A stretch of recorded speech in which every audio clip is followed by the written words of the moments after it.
welcome. Thank you all for coming. Dalton is saying hello. It is his. It's always Rod. It's not like he's all about Rod. His birthday is today. He turned 6. And happy birthday, Dalton. Thank you. He's gonna hang out here with us. I am joined. Below me is LaDonna. She's always in the chat. Bayou Belle Vintiques. So you guys probably see her in there all the time, but it's her first time on the show. And then catty corner to me is Snow, Go Snow. And Marsha will be dropping their links in the chat throughout the night. And then I also put them in the description for you guys to go check them out. And then beside me, I'm thankful he keeps on coming back. Rod, my co-host, picking and punching.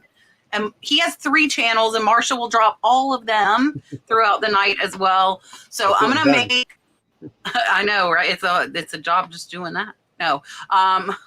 And make sure you subscribe to Marsha. I'm going to say it at the beginning real quick, and I'll drop her link for you guys.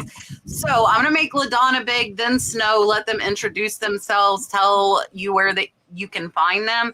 And then I have a little announcement for you guys, and then we'll get to questions. So here is LaDonna. Hello, everybody.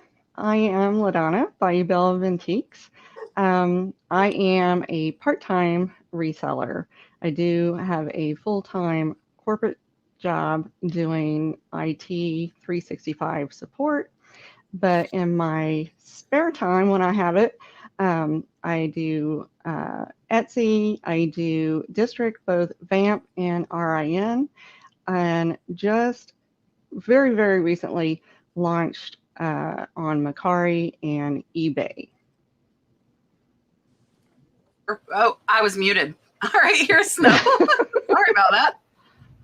All right. What's up? I'm Go Snow. I'm the most electrifying man in thrift entertainment. I'm a full-time and a treasure hunter. I sell on eBay a lot more now than I did, but I'm also the self-proclaimed king of Poshmark. So you check me out on YouTube at GOGOSNO, Go Snow. And then you're on Instagram, same name too, right? Both of you actually are the same name on Instagram too. All right. So here's my announcement. If you guys did not see, I have been raising money for Dalton's friends family, and I'm going to try to keep this as serious as I can without crying. I found out at Dalton's graduation that one of his best friends in his class, her mom was dying of cancer, and we are very end of life.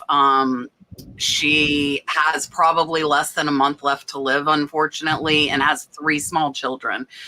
And so I found that out at graduation through the grandmother, and I didn't know how at that time to ask her. I didn't know her well, if I could share their story with you guys to get help. However, I have talked to her more. I have taken Cam with us to the Tampa Bay Rays game, and I've gotten to know her.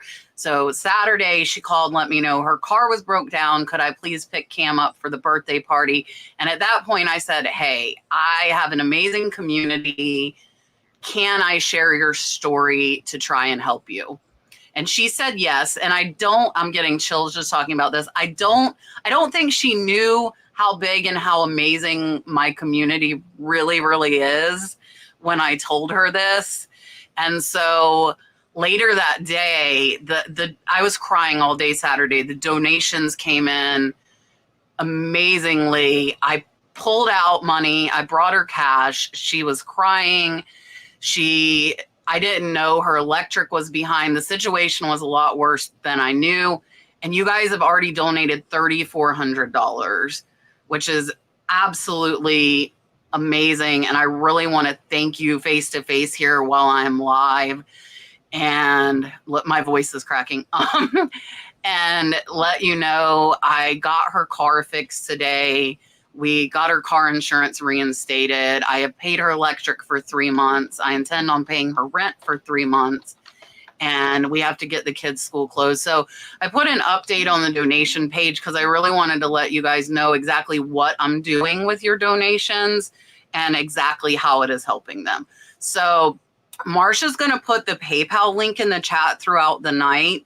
And I will put super chats towards it, but YouTube takes 30%. So I would prefer that you go to PayPal to make a donation because they only take 2.5%. So that way more money will go to the family. So if you would like to donate, I would prefer PayPal over that because the fees are ridiculous. And Marsha is dropping that. So thank you to her. To all of you that have donated, it has been absolutely amazing. And I made sure she knows it's coming from my community. I'm kind of facilitating this, but it's only possible because of all of you. So I just wanted to say thank you from the bottom of my heart and try to, I've made it. I knew I would make some of you cry. I see it in the comments. I'm trying not for me. I've cried so much. The day I heard it at graduation, I cried on the way home from Dalton's graduation. Yes, please share the link. Please, as many people as we can get to as much help, because there are going to be costs after the mother passes. I don't know any other way to say that, that are going to be very substantial. So, yes, sir. Okay. So I am taking care of all their needs. We're going to get the school closed. And then, yeah, so I have posted and I will, Marsha, can you copy and paste? I have the children's sizes where if you guys sell school clothes or regular clothes or you have some in your store you could donate. The two older ones, the 6-year-old and 10-year-old, go to Dalton school. So they are on uniform, which is pants, skirt, or shorts that are khaki blue or black. And then any solid color polo. And then the little 3-year-old goes to daycare so she can have just any regular clothes. They pretty much need everything. Marsha can post their clothing sizes, their shoe sizes. You can send it to me. I'm seeing them every day.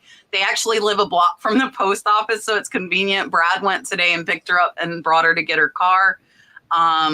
So yeah, we'll get you guys their sizes. I don't have them memorized off the top of my head. And it's on my list to make an Amazon wish list too. And we have some people helping with the school supplies. And I figured it would be nice to bring the kids over here to the house and let them pick stuff for the wish list, like shoes and shirts. I would like them to have some choice. You know, kids want to pick their own clothes. So I'm hoping to bring them over to the house this week and let them make the list themselves on my computer is what I'm hoping. I don't believe they have a computer at the house. So thank you, Siggy. Siggy has been around for a long time. She lives in South Florida and she emails me all the time and she is amazing. So thank you. All right. I'm going to get to that. If you have any questions, though, please ask me. I am more than happy to answer any questions, and I appreciate everybody. All right, I'm off my announcement soapbox. I love you guys. You are absolutely amazing. Oh, goodbye. They run away. And Okay. Runs. Dalton doesn't know to not interrupt. And Wait till mommy's done talking. I think he thought we still weren't live. He's too busy paying attention to Rod. So Linda says, my Facebook and Posh are just my name. Did you guys create other accounts with your store name? I have 705 friends. My YouTube, Mercari, and eBay are my store name.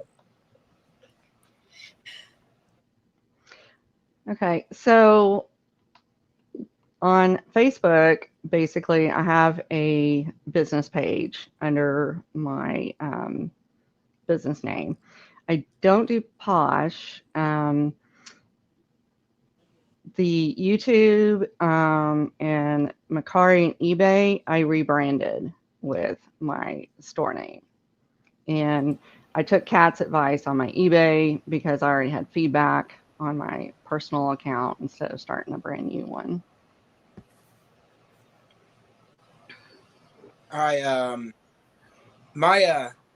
My stage name is it's been my rap name for a long time, so I've just kept that. So I branded my Poshmark and my Facebook, and then of course my Instagram all just match. I haven't yet banned my eBay because just gotten back to eBay. So yeah.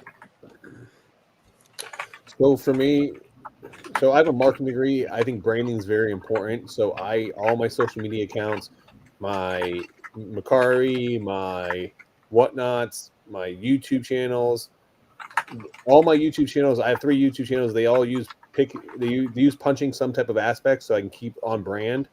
Flipping and punching, picking and punching, and I have picking and punching cards. But all my eBay stores, the only store that is not picking and punching is Poshmark, because my wife made it picking pretty or something like that. So that was her little project at first. So you guys go to Poshmark store. It's picking pretty, and I still haven't. I gotta change that, but yeah, that was her project a couple years ago, and I just never changed it. But I don't sell much on Poshmark. But You should do a profile picture with, like a boa, a feather boa, yeah, there you go, and a little fancy hat. But I think it's very important though, because here's the thing: if people want to find you on social media, people want to find your stores, they're going to search that same name if there's something that you like, and you want to, be able to bring all that together at one time. So I think it's very important to your brand. Yeah. So for me, my name is the same across the board, and you can change your name on any of the platforms. Some of them only allow you to change it like once every 14 days. So make sure you change it to what you want it to. I have my personal Facebook, and then I have a business page with Facebook. So that one, maybe you could start the business page. And I think if you're saying you have a YouTube, I would make all of those completely branded the same for all the reasons everybody said. And it's funny, Rod said that about his wife, because my business 5 years ago, when we started reselling again, the name of my LLC is Bradmark Deals. This was supposed to be my husband's business. So our LLC is my husband's name. But that is the only place that it is. And I was hoping he would be interested in reselling, and he isn't. And I don't know if some of you have spouses that aren't, you cannot make them. If they are not interested, it is like beating your head against a wall. And I finally learned that. And he does take the packages to the post office. He knows how to ship if he has to. But yeah. So did he start to resell and then figured he didn't like it, or? Well, we started doing pallets. It was kind of my idea, because he's always, the whole time we've been married, he stayed home with the kids. So he was, because I was working overtime as a nurse. Anybody that knows me, I'm a workaholic, whether I'm doing this or not this. That's just me since I was 14 years old. But so I was trying to figure something he could do from home. This was before we had Dalton. And we were doing the pallets, and he liked the pallets. But me and like the whole profit and loss, like we weren't making that much money on the pallets. So Siggy, he has not been doing a ton of the woodworking. He actually just made a bed for Dalton. That's amazing. It's hard to find people that want to pay for well-made, handcrafted wood things is what we've found. So hopefully he'll start doing it again. Marcia has put this, and I actually, I am going to pin it real quick, and that way it just stays at the top for you guys, so that you can see it. I hear myself. Sorry. Let me see. Pin message. Okay, there. It is done. So.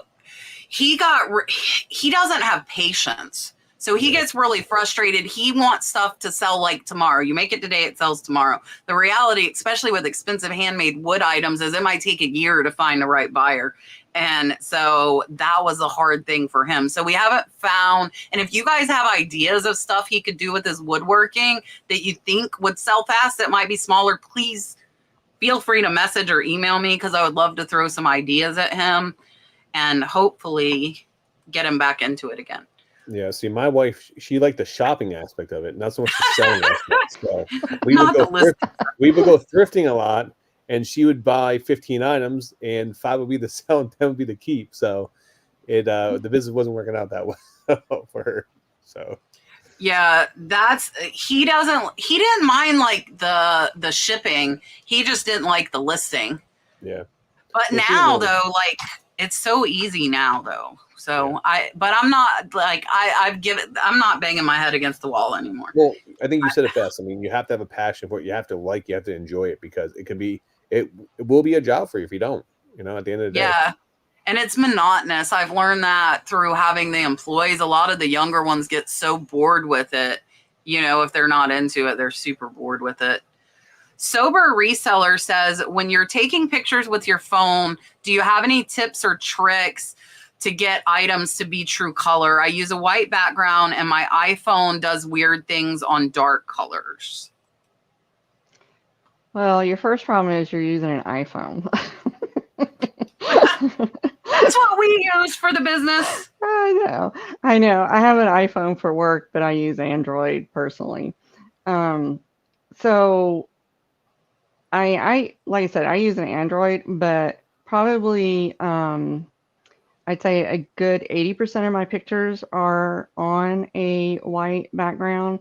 If it's clear glass, usually I'm using a gray background for that, because in photo room it's a little easier to do a fancy background with a gray wall, and it really shows off your clear glass really nicely.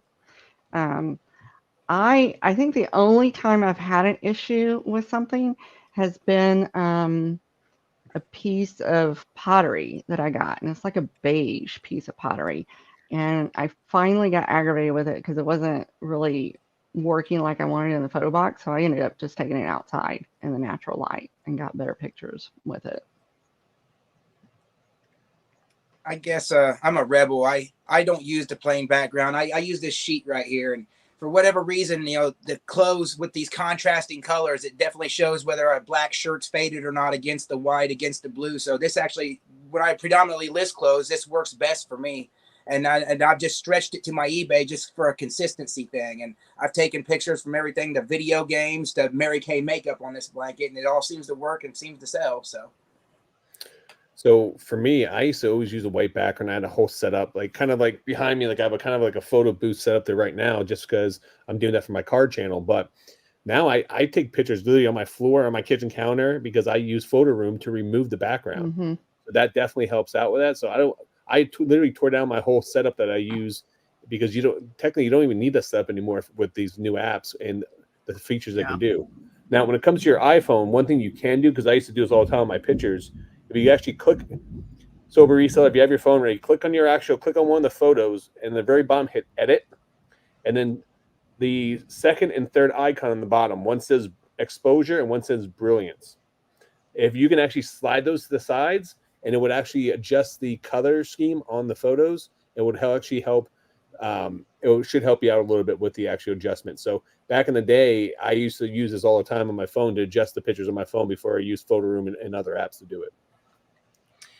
Yeah, so we have the opposite problem with the iPhone. We have a problem with light items. It washes out. And what we have found, we actually use the blue IKEA bags, and we set them beside the item, and it seems to white balance the lighter colors out. I don't know if it would color balance darker. Maybe lay something white beside them, and then we just erase it with Photo Room, but we lay it there so that camera picks it up and it doesn't, like, again, ours is with the lighter colors, it washes them out. I haven't noticed it as much with the new iPhone, but I've had the new iPhone in the house. I haven't let the girls use it out here yet. So we're still using an iPhone 12 in here. And then Marsha is saying you can see, I accidentally got to that color wheel. I didn't even know what I was doing. I was like, what is this on there actually today? But that's good to know about that color wheel too. Wolfman's Goodies sent a $5 super chat. Thank you so much. Here, what are we doing? A dolphin. Here you go.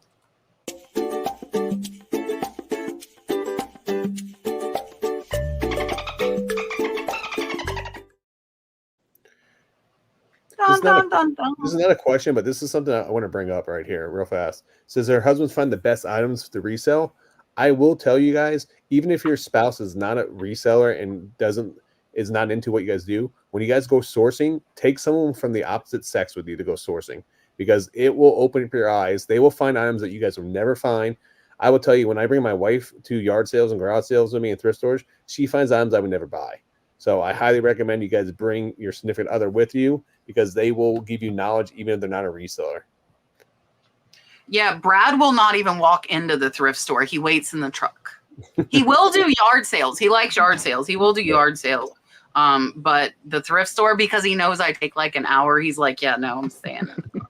And then he thinks I'll be faster if he stays in the car. And most of the time I try to be.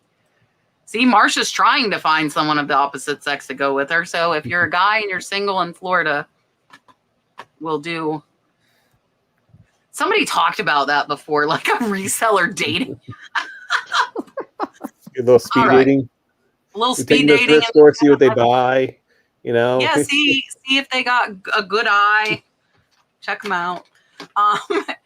Amy wants to know how the QR code function works on USPS labels. I never use that. Yeah, I haven't used it either. So if you're referring to like on the like say if you sell something on eBay, they have like a QR code that you can actually just take. So you can actually take your item to the post office if you don't have a label, and they bring your phone, they scan the QR code, and they'll print off your label for you to put on your package. Don't recommend doing it because you have to wait in line, and if you print your label off at home, then you don't have to worry about waiting in line. Also, too, if you go to a little kiosk post office that aren't official post office, they will not print those QR codes for you. So just keep that in mind. That's good to know. I haven't ever used it. All right. Chuck says he saw my video on UShip today. It was a while back. I think that was over 2 years ago. Do I still recommend them for furniture delivery? Yes. I have.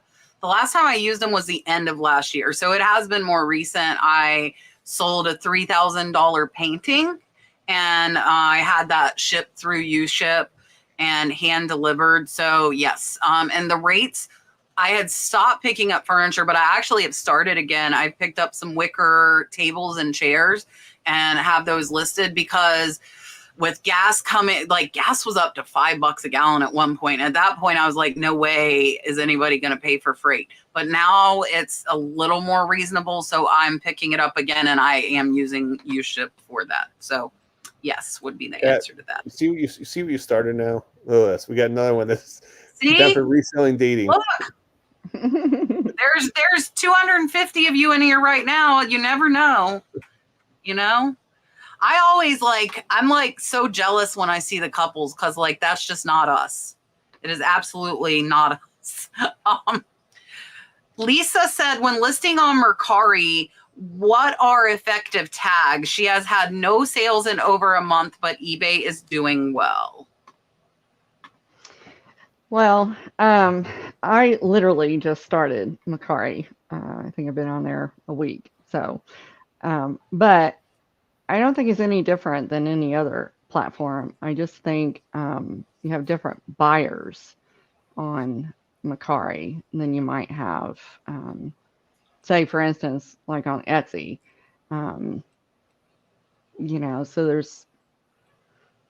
I'm typically not altering my keywords too much on the different platforms.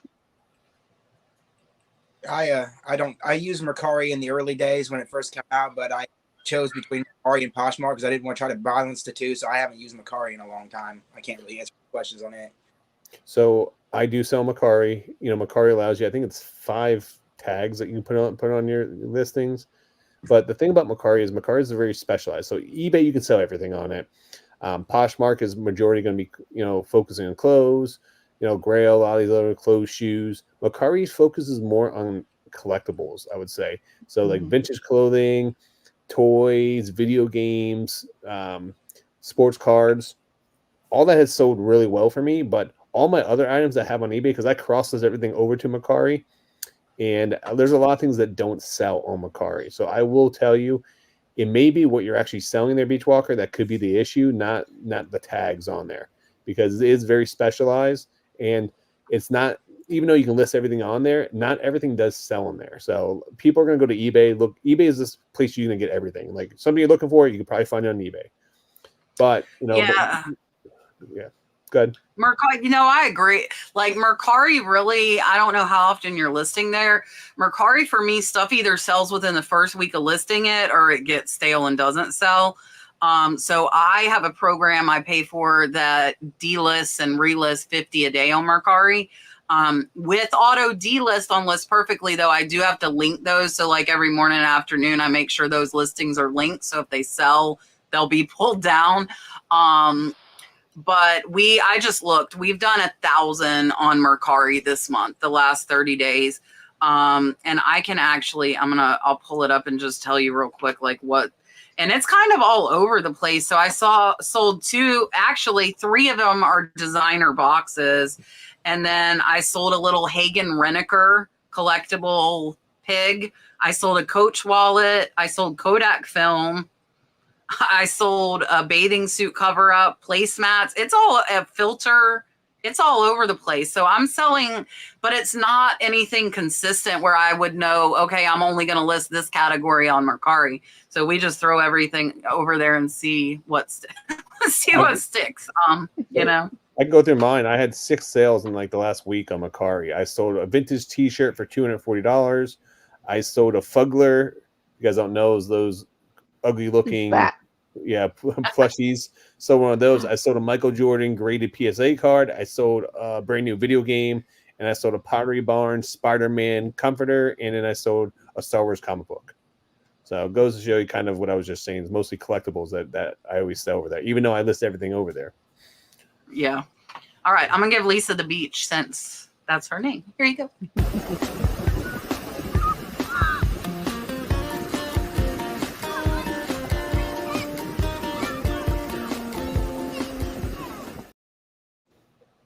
He's got his headphones on. He's like, do you see him? He's like, he's chilling. Yeah, he doesn't even know what's going on.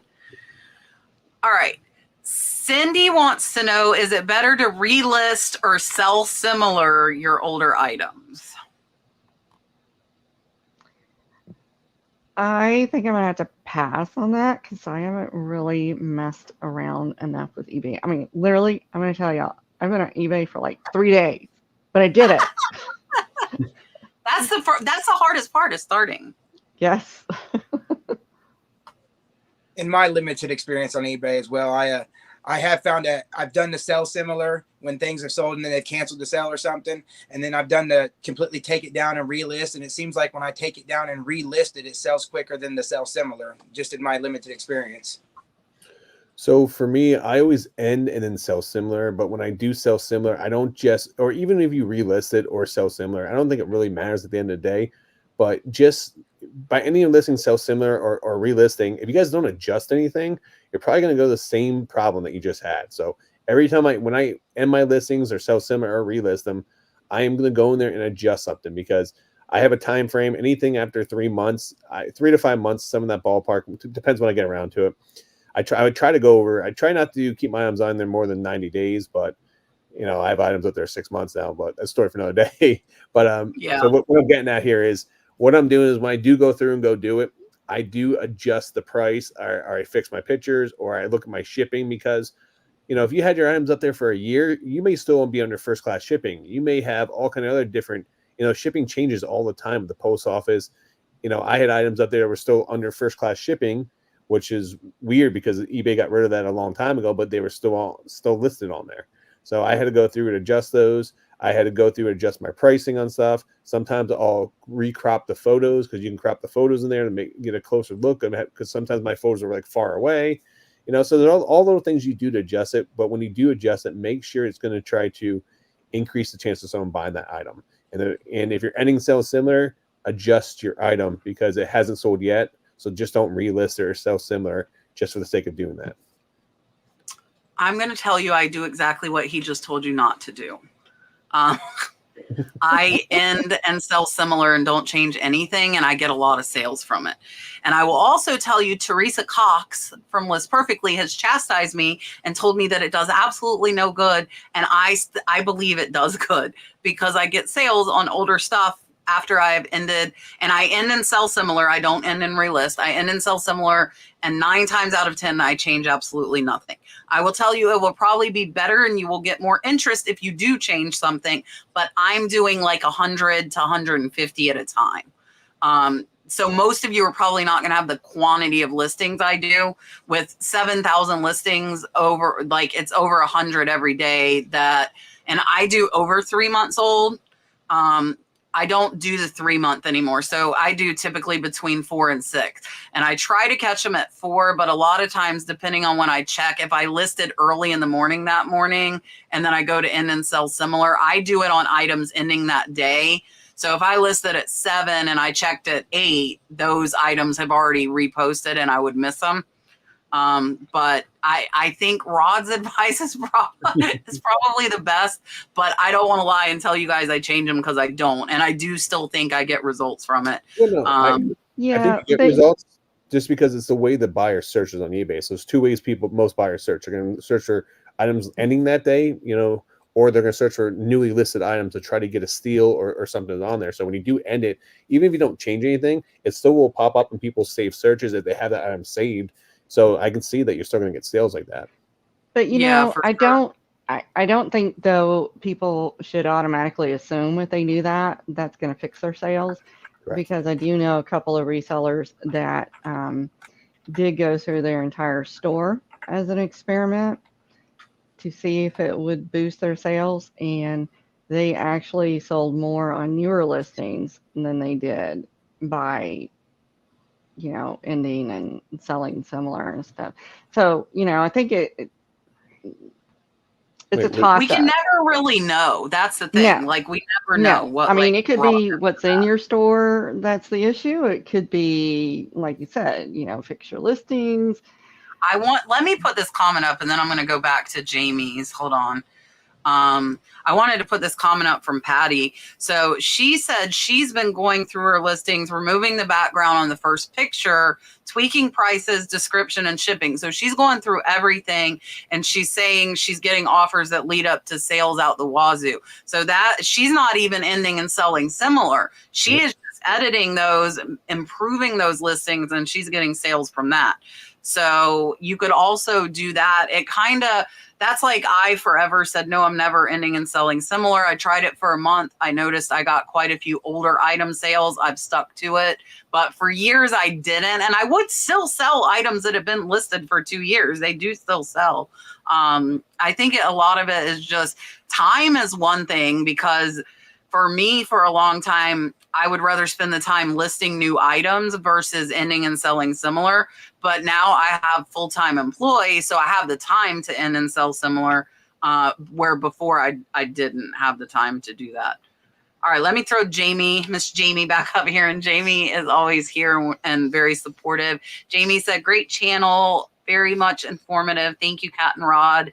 Thank you. I appreciate you. Jamie's almost always the first comment on the podcast. I don't know that she gets to come live a lot, but she's always the first comment watching it back if she's not here. So thank you. I appreciate it. Here.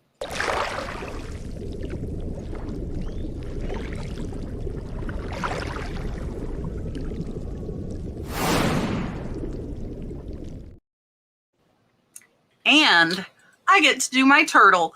Listen, I have to tell you guys, I've been watching Shark Week, and Rod knows I got a new giant TV in my living room. And I've been watching Shark Week, and I was mad at them sharks. They were eating the sea turtle, and I was like, no. Like, I like sharks too. I think sharks are cool. I've been snorkeling with sharks multiple times. It's the whole, I don't know if it's a Floridian thing, but when you go snorkeling in Key West on the reef, sharks live there. They're just there. Mm-hmm. So you see them. And then I purposely, when I was 13, my mom sent me to sea camp in the Florida Keys, and they have a lagoon with sharks. So my mom sent me at 13 to swim with sharks. So I love my daughter diving with whale sharks with the Omaha Zoo. They're so cool. Me and Dalton were watching them. Well, I asked, I said, what happens? Because they were drift diving, and I've done drift diving before. And I said, what happens, if, it sucks one of them in? And he goes, oh, they're just going to spit them out, And I was just like, What? They only eat plankton, though. I was teaching Dalton about that actually just a couple Yeah, hours but ago. they swim with their mouths wide open, and like when I And they're the went, size of a school bus. We've Oh, been yeah. learning so much about sharks. yeah, I had a dive master get in front of me once because I had bright pink fins, and this huge grouper was just swimming directly at me, and I'm just looking at it going, oh, that's so cool, that's so cool. And we got topside, and dive master goes, you do know he thought you were a fishing lure. I was like, Those things are big too. Those groupers are massive. The Goliaths are mhm. crazy. Kat, All if a shark comes after you, what are you supposed to do? Do you know? I would poke it in its eyes. Punch in the nose. That's what you're supposed to do. Mhm. I watch them, and some of them scientists, it's crazy. Like these sharks are coming at them, and they're just like, but I mean, that's if you see it coming at you. Most of the time, they're coming from, the shark attack victims. They're coming from behind or below, and they don't see them. But yeah, if you saw them. All right, let me give her the turtle that brought up that whole. That's because I thought about those bad sharks. All right, here we go.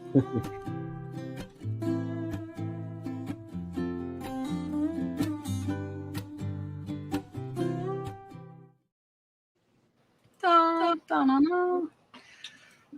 Miss Linda said, what do you think is the ideal length of a non-live video that will keep a viewer engaged? I prefer something around 20 minutes or less. Is she referring to YouTube, I'm assuming? I would assume YouTube, yes.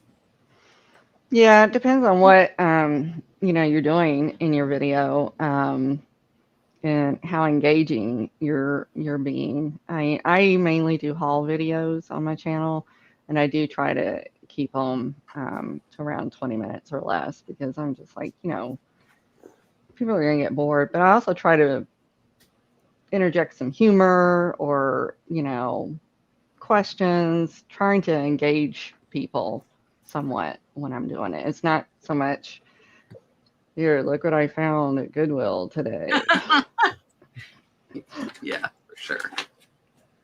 I try to keep mine right at the 15 to 18 minute mark. That seems to be based on the analytics that I watch constantly. That seem to be the most engaging I get. The longer my videos get, the less time that people watch them. I go from like a 7 to 8 minute average down to like a 6 or 4 minute average. So about the 15 to 18 minute window is good for me. So I will say this, and this is covered, and this including myself, for everyone in the reselling community. Majority of people's videos are too long because they don't know how to cut and edit out dead air. They don't know how to edit out stuff. So when I first started on YouTube, my first video was like 40 something minute long, garage sale, and just because I just walking around, there's a lot of stuff you guys can cut out. So now I try to keep my videos between 15 and 20 minutes. Sometimes that might be a little bit longer, just depends on the content, but depends on what you're doing too. If you have a very engaging video and content, it's okay to be 25, 30 minutes long. But if you're just throwing filler in there to make sure a long video, people are going to drop off, just like Snow just said. Your engagement is going to go down over time. My video dropped today, I think it's probably like 20, maybe 25, 28 minutes long, because it's a heartwarming story that, there's a story that's being told throughout the whole video compared to just going regular garage selling. So it's a little bit different.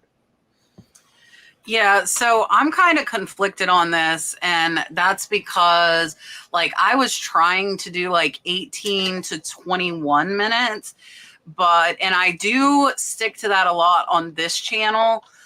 But when what did I do? I did a research video recently that there was so much good. It was 45 minutes, but it was viewed very, very well. So I let some of them go longer. I don't do it to just talk though. A lot of my best viewed are me just talking, and those are 14 to 16 minutes. They're typically shorter because I'm not going to just keep talking about nothing. However, over on my Catch Treasure Hunting channel, those videos average 30 minutes. I actually just pulled it up to kind of try and get an idea.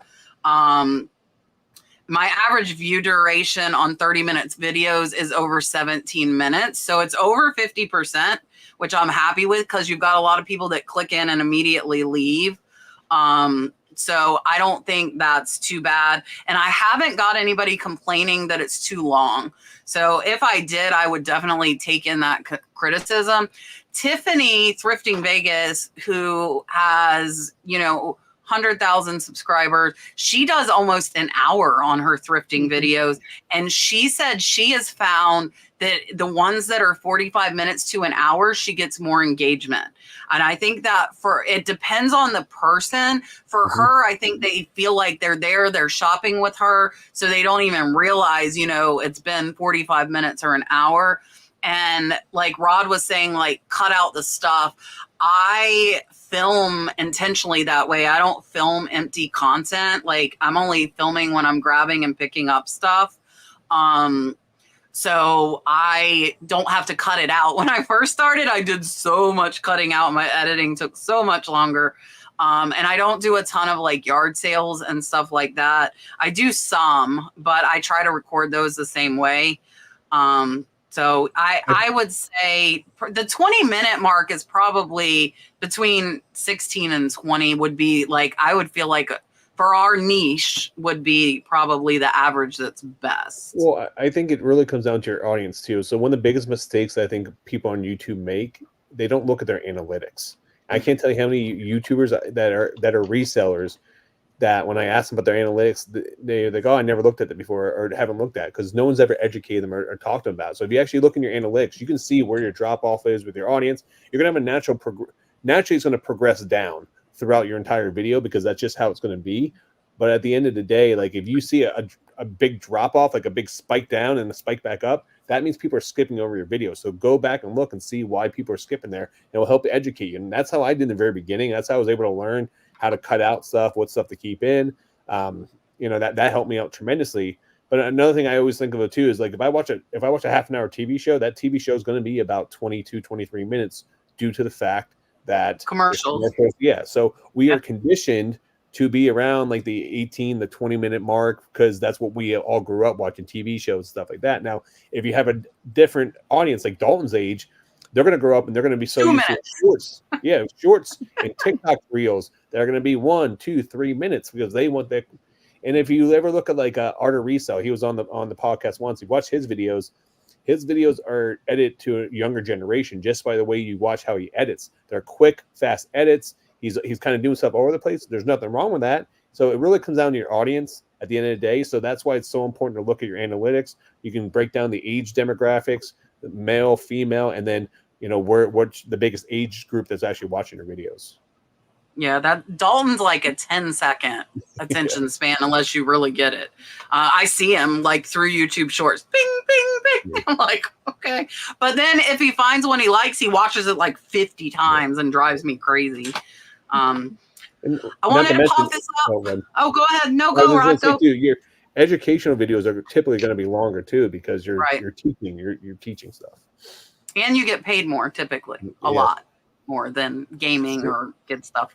I'm not going to tell the story again. The story is on the link. I am raising money for Dalton's friends, family. If you guys could go check it out. And to all of you that have donated tonight, I see them. Thank you so much. And some of you asked, so Marcia put it here. My P.O. box is there in the chat with the kids' clothes sizes are pinned to the top, and you can put Cam's family. They live a block from the post office, so we can bring them directly from the post office box to them if you guys would like, or you have any clothes their size or shoes. All right. Where is Dalton? Dalton. Yeah. Marcia sent you a $20 super chat, dude. What? For your birthday. Look. You see it? All right. She said, Thank you. she said, listen, all of his money, what did your money go to? Tell them. Roblox gift card. Roblox gift card. That's what he put all his cash from his birthday cards on, was on Robux. And then, listen, this kid went through $60 in less than an hour. And he said, Mom, I only have 34 Robux. And I said, you had 4,500. What did you? I had to go on the website and look and show him. So now he's learning the value of money, because he's like, where did it all go? And so we had to look at his purchase history, and $60 was gone in an hour. So there is some more Robux for him. And he's been having allowance. He's feeding and watering the. No, Marcia said she wants the pillow fight, and she sent the money. Okay. Okay. All right. Here you go, Marcia.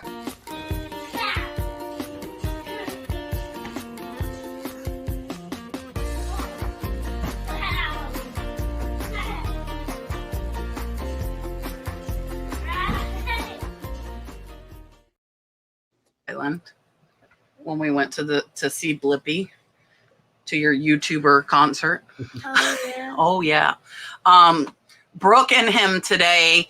So he watches Spy Ninjas on YouTube. He's a big YouTube watcher, and him and Brooke I got him a Spy Ninja set, and they were playing with the walkie-talkies all day today. And he was in the shed spying on my employee with his Spy Ninja stuff today. That's what he did all day today. Yeah. All right. Let's see. Unique Vintage says, how would you handle a buyer that wants a refund for a new pen they say has a spot on it, but they refuse to send a pic? They just keep sending her original picture from her listing. Would you let it go, or how would you deal with that? I assume you're talking about eBay. I mean, typically, from an Etsy standpoint, if they're not happy with their purchase, I do returns if they do it within 30 days. It has to be in its original condition that it went out in. So if it comes back damaged, they are not getting a refund from me. So I don't know. I mean, they're going to return it one way or another. I mean, they can force it on you in eBay. So is it worth really your time arguing with them versus just telling them to open a case and start the process? Yeah, I agree with her. Most of the time, I just accept the return. If I get the item back in the condition that I sent it, then I just chalk it up as a loss and go on. Yep, I do the same thing. So instead of going back and forth arguing it, it's a waste of time. Doesn't benefit you or the buyer. Just tell them to open return. The cost of doing business, they send it back, and then deal with it when you get it back. At that point, if it's not the same pen or if it's a different pen, then you have proof from your original photo. The buyer didn't put the photo in there, and then you can just take a picture and then contact eBay with that. So I feel like they might be fishing for a partial refund here. Yeah. And if that's the case, I'm going to tell them that our company doesn't do partial refunds. Our policy is return it and we'll issue a full refund, especially if they're not sending a picture. And now I sold a new in the box Fitbit that they said didn't work. I don't think they were trying to scam me. They sent it back. I think it might have been user error. I haven't inspected it since we got it back, but I just told them to send it back. And in this case, it sounds like they're wanting a partial and trying to get one over on you. I would tell them, sorry, don't do partial refunds. Open a return, send it back, and we will be glad to issue you a refund. I have a question for you guys. I really would like to know the audience and the panel's input on this. I sold 2 pillowcases on June 15th, so we're at about 35 days right now. They messaged me on the 30th day and said, I'm sorry, I thought they were king size. I didn't know they were standard. They said they made a mistake. So I had standard in my title. I also had photos with measurements of the pillowcases. I did double check that I didn't accidentally say they were king.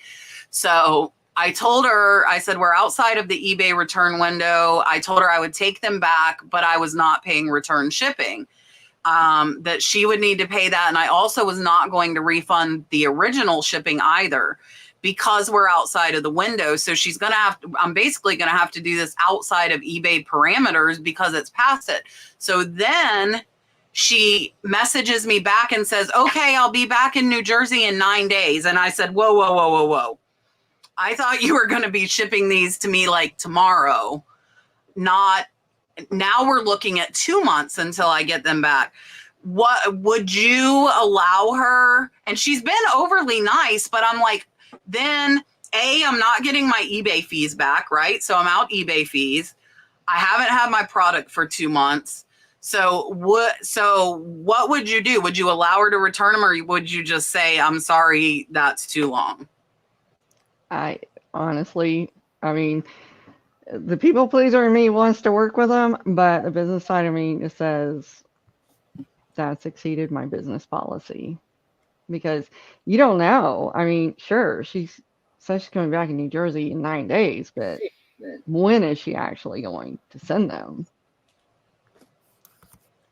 Yeah, I wouldn't accept it either. I think eBay's return, the amount of time that eBay gives people to return items anyway is far too long. I had an issue here not too long ago with a high-end shirt that got sent back to me, but what the situation was, somebody wanted it clearly to wear to flex or something, and then send it back when they were done wearing it, because that's exactly what seemed to me has happened. So yeah, once it's past a certain amount of time, if you've had my shirt for 14 days, 21 days, you should know by then whether it fit or not. So yeah, I wouldn't mess with it. Kat, I feel like you just opened a can of worms in this one. Someone like yourself who's very. Well, like I told her after the 9 days last night, I said, I need to think about this overnight. I said, I thought you were going to send them back immediately.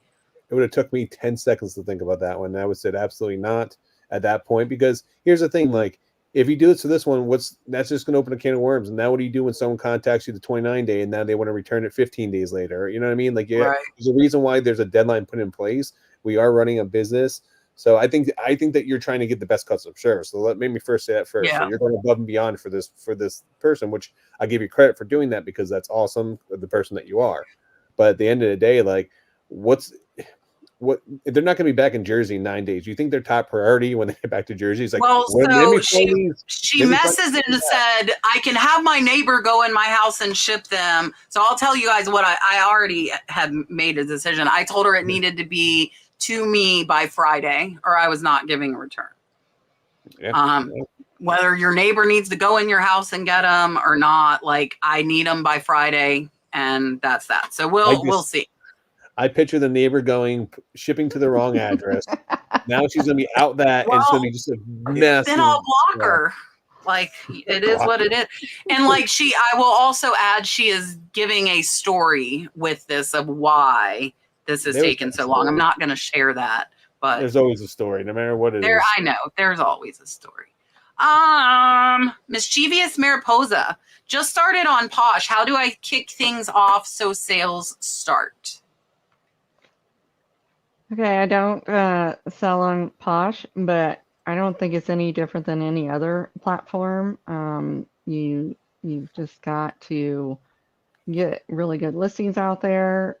Try to promote. Like when I started on Etsy, I started promoting pretty heavily on my social media that I was doing it. Any way I could get the word out. And, your sales initially are usually kind of slow. But they will grow. So you got to give it a little time to marinate, so to speak. I'm the king of Poshmark. So I got sales going out on Poshmark all the time. And I found the key to Poshmark is share. I share my closet, the whole closet, at least once a day. And then on top of that, I'm cruising Poshmark, looking for things that I think are cool, not only for resale, but to help other resellers. So I'm sharing their stuff too. And in return, they share my stuff. And then so many times a day, Poshmark has their Poshmark parties where you can share jeans or shoes. So anytime they're having a particular party, I always share those particular items to that party. That's how you kick off the sales on Poshmark. But you know something, as a buyer on Posh, I hate the sharing. I hate getting those messages constantly. That annoys the stew out of me. He shares my stuff for me every day, so I'm getting 400 notifications. Bing, bing, bing, bing, bing. I just turn, I don't get them on my phone though. I turn them off. I don't care what's in my feed. The bad thing is I miss offers sometimes because of that. But yeah. Yeah, so Snow, are you actually using a sharing tool, or are you manually doing it? I'm manually doing it. I've had some people reach out to me, like Poshmark Sidekick and stuff, wanting me to use their services, but I'm real particular about how my closet is, and I want it kept in a certain order, so I have to share it in a certain order, so I just do it myself. But yeah, you're right. It's a lot of work. It takes me about an hour a day just to share all of my items. How many items do you have so they know that you're doing by yourself once a day? I think I've got somewhere in the neighborhood of like 637 or so items that are active in Poshmark right now. And that's not counting what I got on eBay. Yeah. So for me, I just let my stuff sit up there. I don't share it because it's not my main priority. I just cross list over there and I get some sales here and there. So I'm the wrong person to ask for this. If you ask me how to kick off your sales on Poshmark, I was gonna tell you cross list the eBay. So it's I'm not a fan of Poshmark. I know it's a great platform. A lot of people use it. I just haven't had the best success with it over the time. But by leaving your closet sit like that, Rod, actually makes it less appealing, because as a buyer myself, I'm looking, I'm like, oh, this person hasn't been active, or this person hasn't shared this item in 3, 4, 5 days, 5 weeks, whatever. So the likelihood of getting a response back quickly, I just kind of skip over those closets. So. Well, I'm not. So I am active. I am listing in my Poshmark store daily because I am cross listing items to there, but I'm not sharing it daily. So, but I do a daily activity. There's new stuff in there. I do get sales. I just sold a designer box on there actually yesterday. Yeah, the boxes sell good on there. Yeah. All right, I'm going to share my screen with you guys. So how you get your Poshmark sales kicked off? Sorry, Snow, I'm hiding you. So 75% of my sales on Posh were offers that I sent. 75%. I have a service. I use List Perfectly to share my Poshmark closet continually, 24 hours a day. My closet is shared. And I have another service I use to send offers of 15% anytime anybody likes my stuff. So you can see Mercari and Posh for me are dead even at $1,000 the last month. Both of them have made $1,000 for me. And I'll actually, since I'm sharing here, so $1,000 each on Posh and Mercari, and I'm gonna bump my eBay up here real quick so you can see the difference from eBay and Posh.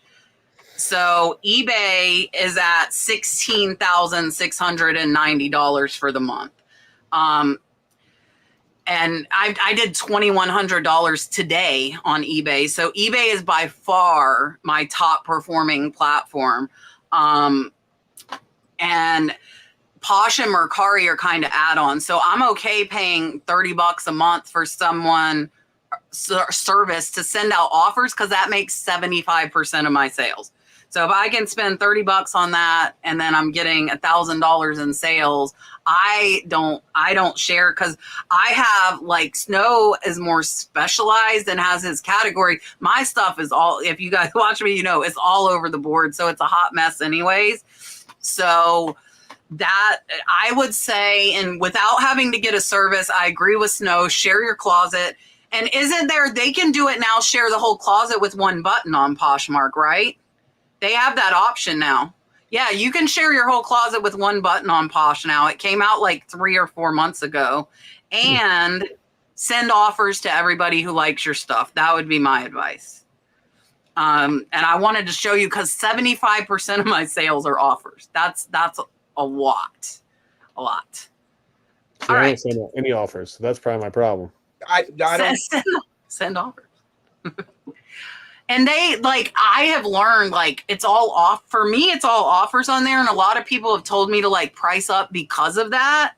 And I probably should, but I normally have a pretty, good leeway, because I buy so low. That's the key, of buying low and having, I have the room to do it. So it's okay. Oh, here's another one, but this is on eBay. She closed her eBay store for 3 weeks to get married. What's your best advice to get the store up and running again quickly on eBay? Well, really, eBay is no different than Etsy would be. The one thing, I am using List Perfectly, so I like the fact that all my data is there. So it's very easy to share it out to a new platform, or if I were starting over again, I don't have to retake all my pictures and rewrite all my descriptions and all that stuff. It's all there. really an answer for this. My experience is if I list in new items, it always seems to trigger sales on old items. So I would say list. Just keep listing because a lot of people search by newly listed items or items ending. It's the two things that people search the most on eBay. I would say after that, send out offers. You can even list a couple items maybe below market value just to get a couple sales going, especially if you need the money. And first off, congrats on getting married, by the way. So. Yes, for sure. Congratulations. I would pop a sale up and make sure I was listing every day if that were me. Whether it's a specific sale, you do a store-wide sale, I would put that sale on and then I would make sure I was listing every single day. Bridget, don't kill me. I forgot. As of 8/1/24, you can no longer take your packages for UPS SurePost to the post office. Do you know if it's the same for FedEx Ground Economy? I believe, yes, it is.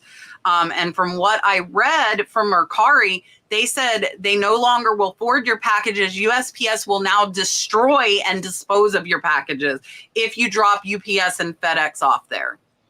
I guess too many people were doing it and they must have said enough's enough. And so if it is UPS or FedEx, you have to bring it to those. I will tell you, we had to do it today. Walgreens takes UPS and CVS takes FedEx. And I think we're a little tiny town and we have both. So our UPS store was closed. Where else? Dollar General takes FedEx. Oh, I didn't know that. We have Dollar General everywhere. Like you're driving in the middle of the desert and there's a Dollar General. Yeah, I dropped off the package today at Dollar General. Yeah, we dropped off at Walgreens. So yes, I think the answer is yes. I think there's a big problem with how the label is actually produced because when you first look at that label, if you don't look at it, it's confusing because it says you see the USPS.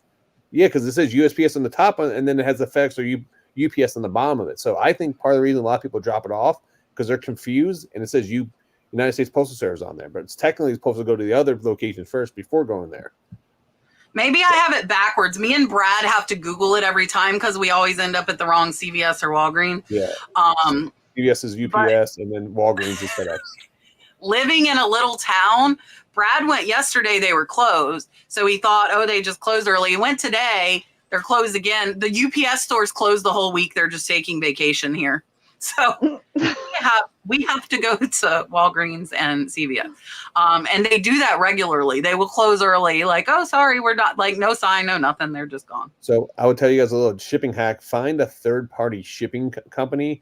Like there's a lot. There's one in my town that they have the Postal Service. They have UPS and FedEx picks up there every single day. So you can literally go there and drop off your packages. It's going to be an independent store. They usually have postal boxes. They'll ship your items. But if you find a shipping station like that, more than likely they'll allow you to drop off all your packages there as well.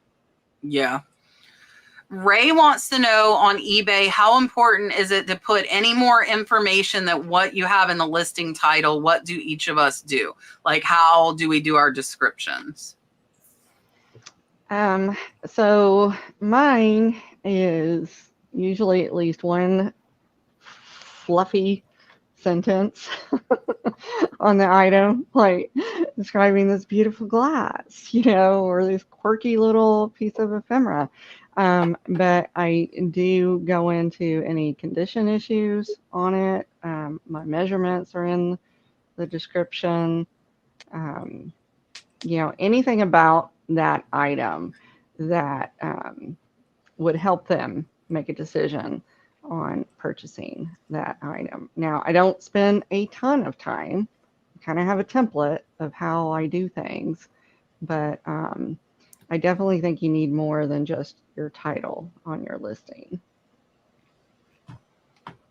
Yeah, I kind of cheat when it comes to listing my stuff. I find whatever item I'm selling, I go to the sold listings and find one just like it. Then I just scroll down and click sell one like this. And then with the new AI feature for descriptions, I just use the AI for the description and then add in any little details I want to add in. So much more time saving.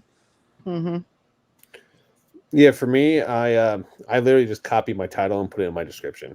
Unless there's some type of thing that I need to put in there, I'm not wasting time on my description because what I found over the years is people don't read it.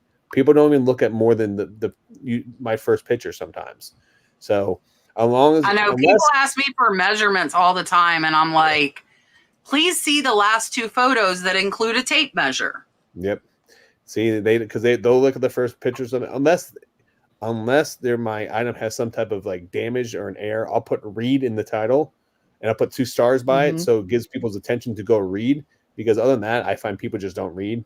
I mean, I don't look at descriptions. If I look at the thing and it says brand new mint condition, I don't need to read the description. I'm just going to buy it and move on. All right. So if you missed my reselling game changer video, I use List Perfectly's Express Lister. It builds the whole listing, including an amazing friggin' description from only your pictures. Title, category, specifics in 20 seconds. No joke. No joke. I did that on my vintage Valentine's, and it was spot on. I was really surprised at it is insane. I'm gonna open. Watch here. I'll play Sherry for 2 seconds again. I did jewelry today, and I was so impressed with this thing.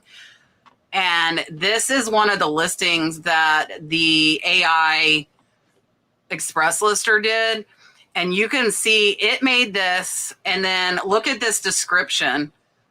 It's bullet pointed, antique bracelet, intricately designed cameo portrait, silver tone links, orange backing, 7 inches in length. It has the type of clasp. It has its vintage. This is AI. Some tarnishing and miter wear on the metal. That is all AI from the pictures. And List Perfectly's AI makes such nice descriptions compared to the that eBay does. It's like a giant run-on sentence. And I was using that for a long time. But this is like so much better. It's built for resellers. It even today picked up the stones. It picked up opal for me. It was correct. It picked up amethyst. It was correct. Picked up the length of them. Like, it was insane. So that's what I don't do it. We take the pictures and List Perfectly builds the whole listing. Before eBay AI, I did what Rod did, and I copied my title was my description. And then when eBay came out with AI, I did what Snow does, and I used eBay's AI because I was like, oh, that's better than me just copying the title. But I did. I did a vintage Valentine today, and it was, the child was on a rocking horse, but it wasn't a rocking horse. It was like a chicken rocking horse, and it figured it out. I was just like, crazy. Get out. It is insane. It actually is sterling. So it put metal, and I had to put that it was sterling. So that's, if I put the 925 in the pictures, it picks up that it is sterling. That was an unmarked sterling bracelet, so it didn't think. And it is actually antique. It is from the 1920s, to answer your question. That's why it's priced at $300. It is a true antique piece. I've done 20 jewelry listings in the last 2 days that have an average selling price of $200. That stuff I do myself. My employees haven't been doing it just because I'm a little more finicky with the jewelry, and I know the stones, and so I know what to check. That for AI, you do have to check AI, guys. Yeah. And always we add if there's any flaws. I posted this in List Perfectly's group. That little sucker, and when I say that little sucker, I mean AI, calls me out for my wrinkled shirts. It says garment is wrinkled, but no stains noted. I'm like, listen, you little son of a gun. I got to erase that part. Like, it picked up stains. My employees missed and said staining on collar. Like, it's crazy. Lisa says she currently has been due. Main reason is their basic plan does not include SKU inventory, the most basic thing. I don't know, because their basic plan also doesn't include Express Lister. You're not going to get that unless you're in the highest plan. So $69.99 a month. I do have my 30% off if you want to try it for a month. So it would be $7.49 for a month. But it saves hours of listing time. Like, my time is worth $70 a month if it's saving me probably over 100 hours throughout the month. That's like 60 cents an hour. Beachwalker, I do use Vendu, so send me a message. I might be able to help you out. So I think she's saying the main reason she's using them versus List Perfectly is because List Perfectly's lowest doesn't have the skew. I think that's what she's saying, if I'm reading it right. Oh, okay. She can tell us. Maybe I wasn't. Was I right, Lisa? Did I understand your question right? Tell me. Okay, yes. All right. It's open for interpretation. All right, I already gave her the beach. Would you guys like Kevin? Close your eyes, everybody. Oh, here you wait go. For this. Oh, snow's Close in your for eyes. a treat. Or open them if you like, Kevin. Here you go.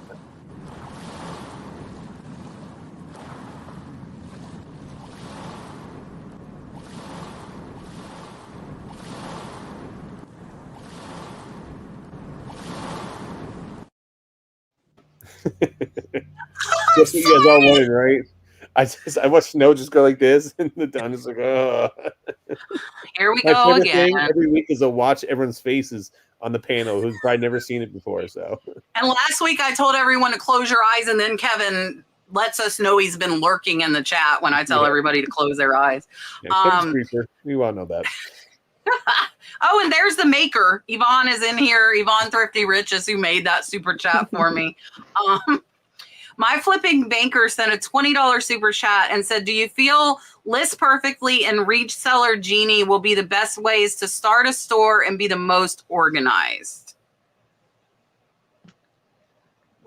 Well, I'll tell you, I think if you're cross-posting, it's easier to use a cross-posting tool.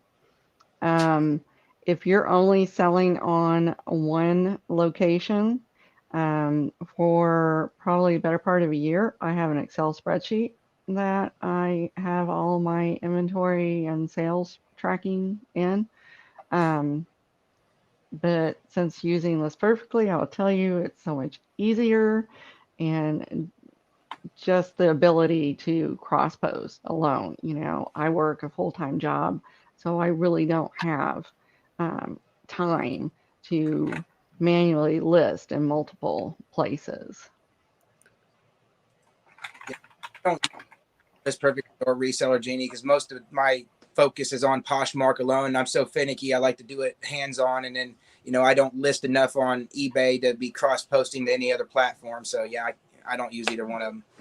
So I think organizing your store. So my Reseller Genie is going to be for your taxes. So that's not going to organize your store, but it's a great tool. Great people, great small business, and if you guys don't know what that is, it's accounting software made for resellers by resellers. So they know the ins and outs. So I think it's gonna be great to help you organize your store for tax time. When it comes into organizing your store, I would say it doesn't have to be it can be List Perfect, it can be Vendu, it could be any of the cross-listing software. That's not gonna help you keep you organized. That's gonna help you expand to start selling in other markets. To keep your store organized, that's going to be based on your inventory, how you have an inventory system in place, at home. But I would say is if you're looking to start expanding to other reselling or start reselling on other platforms, yes, your cross-listing tool is going to be your best bet to stay organized, because both of them do use auto delister on them, and they will, once you do sell on one platform, it will take it down from the other platforms. So that will help you keep you organized and not make mistakes. Yeah, so I think it's up to you and your business model.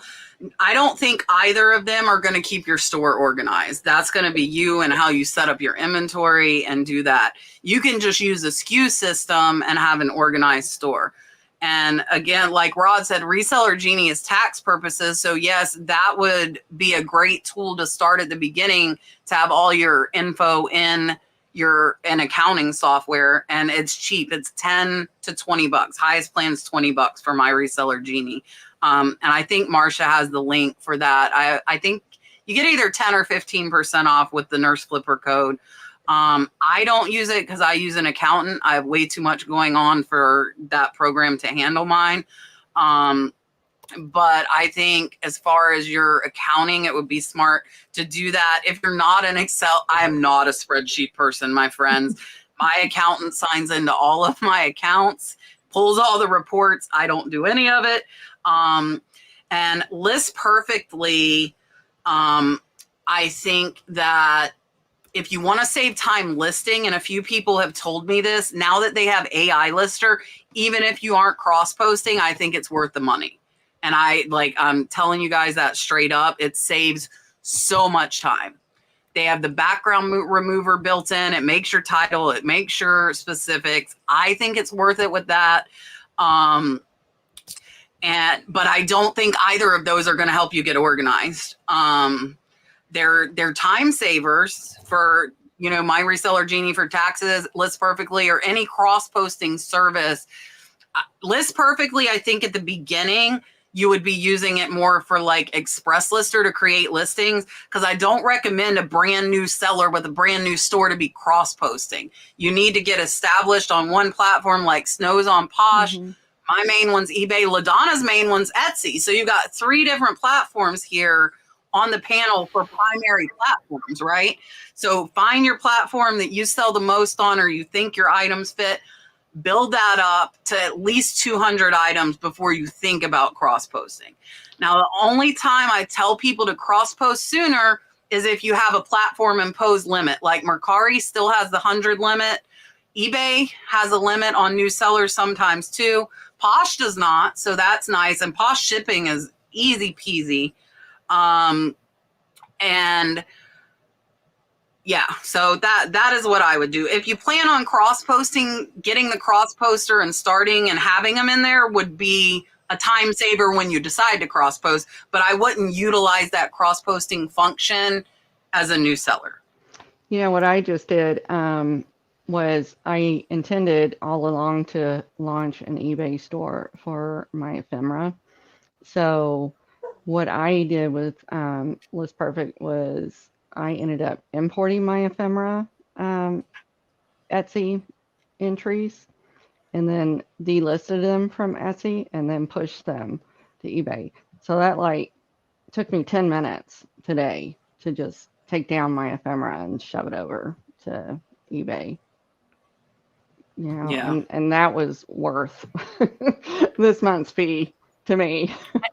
Yeah, and having any of them also as a backup of your listings, that's another feature, no matter what cross-posting service, as long as they have a bank of your listings. If your listings get delisted, if you get kicked off a platform, I've been kicked off of 2 of them, my friends. Me too. Then you've got a backup of your listing. So I still have not, your update on Etsy and Kitizen, I've not had a sale on either. So I don't know how long I'll keep posting to them. If I'm not seeing the sales, I might shut them back down again, because there's no point if no sales are coming. I am not advertising on Etsy, so I might try kicking that up again. And Kitizen might just end up getting dropped. But I'll probably try for a month on both of those just to see. Mark is here. He is really late because it is after. What time did he put that? Let me see. 9:14. You're 3 minutes late of your normal late time, my friend. Extra $5, Mark. Pay up. Extra $5. Here's Rod.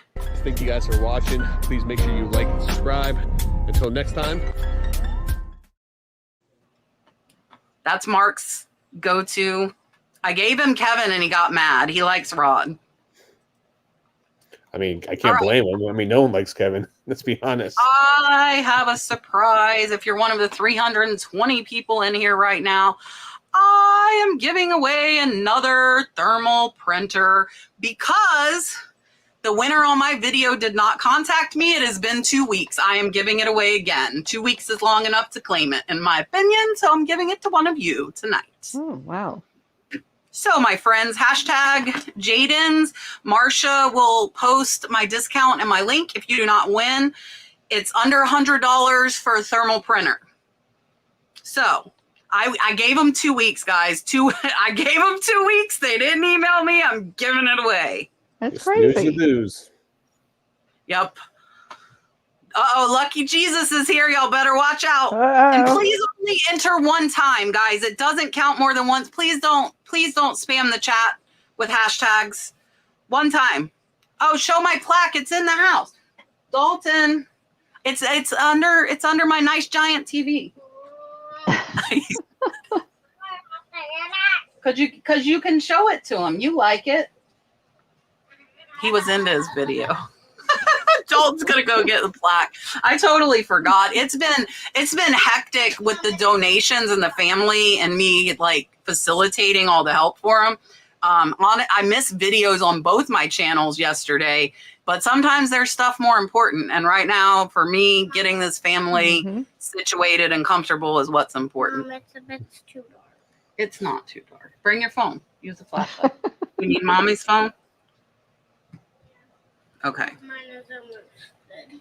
That's why he's over here. He's using the charger. He doesn't have one in his hidey hole in the back. Here you go, buddy. Let me plug my. Yeah, so videos went to the back hind. I got to get this family comfortable, and my videos are not as important as their lives, you know? So that's what I've been caught. And I even forgot my plaque. Their comfort is more important than my play button, even though I'm not going to lie, I love my play button, but people's lives are more important than stuff. So let's answer. Oh, Rod, which button? This button? Yeah. You're learning. Speaking of the kids, and Marshall put a link. I'm not going to tell the whole story again. Deborah wanted to know what will happen to the kids afterwards. So grandma has custody of the children because when mom went on hospice, I believe it's legally required.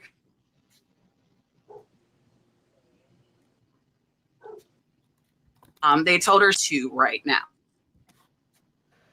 Oh, crap. Dalton left with my phone, which is my internet. Whoops. Hold on 2 seconds.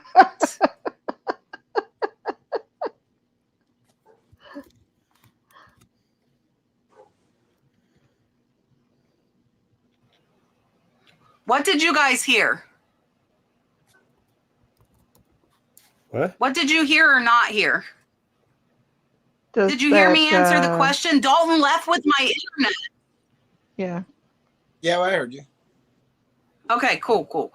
I must have got it before he got too far away. So I have told grandma, I put this in the chat. If grandma gets sick or anything, I am willing to take these kids, all three of them, for as long as they might need. And I don't care how long that is. And my husband is on board with that as well. We have discussed it. They don't have much support. So if we gain 3 more children, we gained 3 more children. It's okay. And I will let grandma know that, you know, because I know she's got to be stressing. It's just her. She doesn't have support. She is very active in the church, so she does have a community. But, you know, like to take 3 small children is a lot. But they're very well behaved. I had the 3-year-old and the 6-year-old for like 9 hours on Sunday, and they're very good kids. All right. So Grandma Mary's Attic says, I got 4 boxes of VHS, 2 boxes are Disney. Mommy forgot that was the internet. Do you want to show them or you want Mommy to show them? Here you go. Here, we'll make us big so you can show them. There you go. Woo! There's our play button.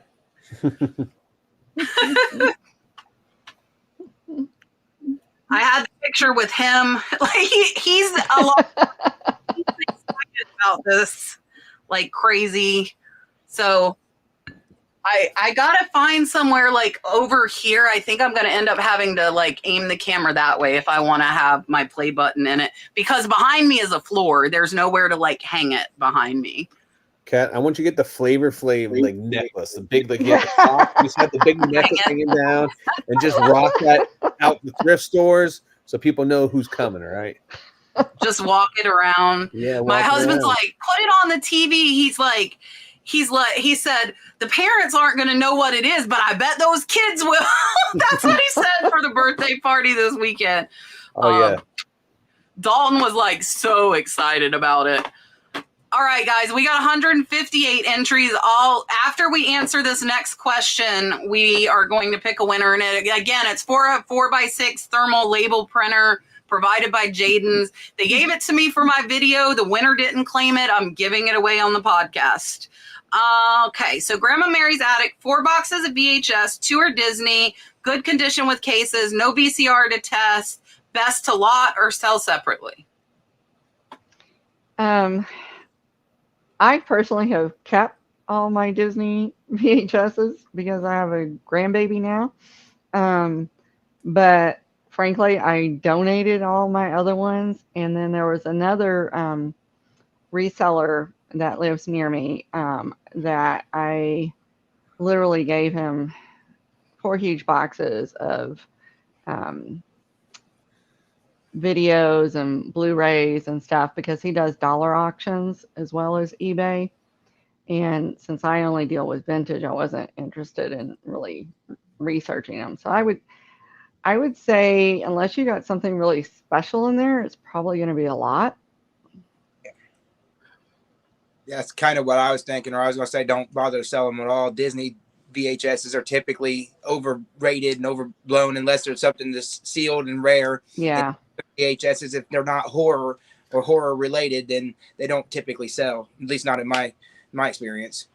I saw Steve, the DVDs I gave him, I had an unopened 28 days in there, and I saw his listing for it, and I'm like, oh man. That hyped up because it just didn't happen to be streaming anywhere at the time, so it blew up the price of the DVD. Yeah. So when it comes to VHS, I will tell each and every one of you guys out there that 95% of the VHS you will find are probably going to be worthless. Mm-hmm.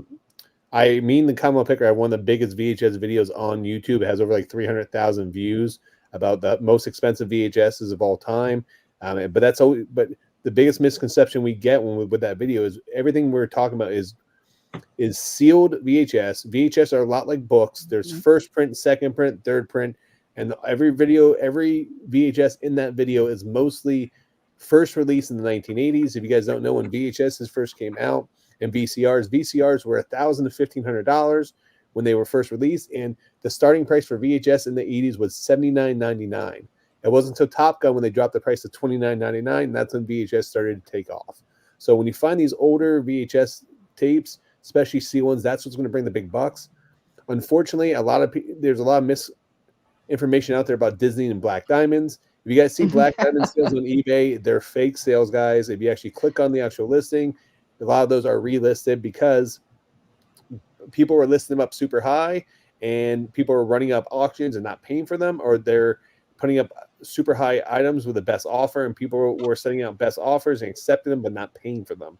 So, don't fall for that. Now, there is a little caveat when it comes to Disney VHSs. It's the Disney TV shows, not the actual movies, but the Disney TV shows can actually bring a premium because a lot of those were low print and they can sell for some of those can sell for like $25 to $25. So if you have the TV shows for Disney, look those up on VHS. But they're also mostly clamshells and movies. They're not brand new. Honestly, you may just want to donate them. I mean, if you put them in a giant lot, it's probably gonna be more of a hassle packaging them all up and moving on. You can quick scan the UPC code in the back and look them up on eBay, but don't be fooled by the fake Disney comps on those. Yeah, I probably wouldn't list them. I just sold 2 short circuit VHSs this week for $70. But they were, like Rod said, they were new sealed and they took a year to sell, but they sold for $70 and I got them for 50 cents. So with VHSs, I always look them up. The Disneys are the ones that are going to throw you off because there's all that fake money laundering bull crap. So it's hard to get a true comp.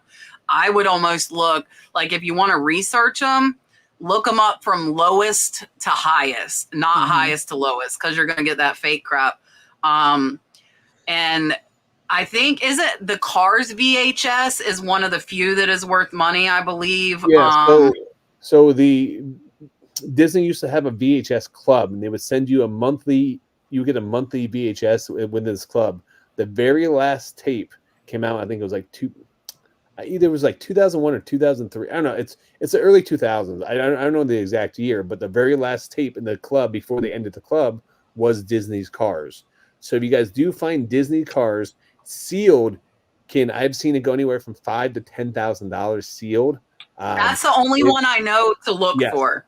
that is a legit one. If you find it used, you can get over $1,000 for it, $1,000 to $2,000 used. Last time I looked. Remember Cars. But the reason for that is the rumor is there's only like 500 or maybe 500 or 1,000 people that were still left in the Disney VHS club at that time. So their production of those VHSs are extremely low. You can only get it being a member of the club. So that's why they're highly sought after. Super rare. Yep. All right, guys.